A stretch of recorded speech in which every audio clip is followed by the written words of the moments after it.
ചരിത്രത്തിൽ രേഖപ്പെടുത്തിയ ഏക ഏഷ്യൻ ആഫ്രിക്കൻ ആനകളുടെ സങ്കര ഇനമാണ് മോട്ടി എന്ന ആനക്കുട്ടി. 1978 തുടക്കത്തിൽ ഇംഗ്ലണ്ടിലെ ചെസ്റ്റർ മൃഗശാലയിലെ ഏഷ്യൻ ആനകളിലൊന്നായ ഷെബ എന്ന പിടിയാന ഗർഭാവസ്ഥയുടെ ലക്ഷണങ്ങൾ കാണിച്ചു തുടങ്ങി. എന്നാൽ മൃഗശാലയിലെ ഏക കൊമ്പൻ ജംബോലിനോ ഒരു ആഫ്രിക്കൻ ആന ആയതിനാൽ ജനിതക വ്യത്യാസങ്ങൾ കാരണം രണ്ടു ആന ഇനങ്ങളും തമ്മിലുള്ള സങ്കര ഇനം അസാധ്യമാണെന്ന് മൃഗശാല ജീവനക്കാർ വിശ്വസിച്ചു.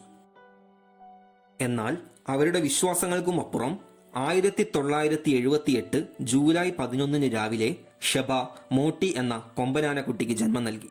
പൂർണ്ണ വളർച്ച എത്താത്തതിനാൽ മോട്ടിയിൽ ധാരാളം ബലഹീനതകൾ ഉണ്ടായിരുന്നു. ആഫ്രിക്കൻ ആനകളോട് സാമ്യമുള്ള വലിയ ചെവിയും മെലിഞ്ഞു നീണ്ട നടയമരങ്ങളും ചുളിവുള്ള തൊലിയും ഏഷ്യൻ ആനകളോട് സാമ്യമുള്ള തുമ്പിയുടെ അഗ്രവും 18 നഖങ്ങളുമായിരുന്നു മോട്ടിക്കുണ്ടായിരുന്നത്. എന്നാൽ അകാല ജനനമായതിനാൽ മോട്ടിക്ക് ദിവസേന പാലിനു പകരം കുപ്പിവെള്ളം നൽകേണ്ടി വന്നു. ജീവിതത്തിന്റെ ആദ്യ ആഴ്ചയുടെ അവസാനത്തോടെ മോട്ടിയുടെ ആരോഗ്യനില തൃപ്തിയായി.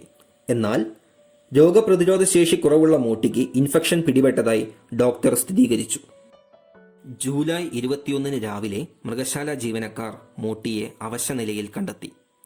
ഉടനെ തന്നെ ഡോക്ടർമാർ അടിയന്തരമായി കൃത്രിമ ശ്വാസവും ഹൃദയ ഉത്തേജക കുത്തിവയ്പ് നൽകിയെങ്കിലും ഉച്ചയോടുകൂടി മോട്ടി ചരിഞ്ഞു. മൃഗശാല സ്ഥാപകനായ ജോർജ് മോട്ടോഴ്സ് ഹെഡിന്റെ പേരാണ് ചുരുക്കി മോട്ടി എന്ന് ആനയ്ക്ക് നൽകിയിരുന്നത്.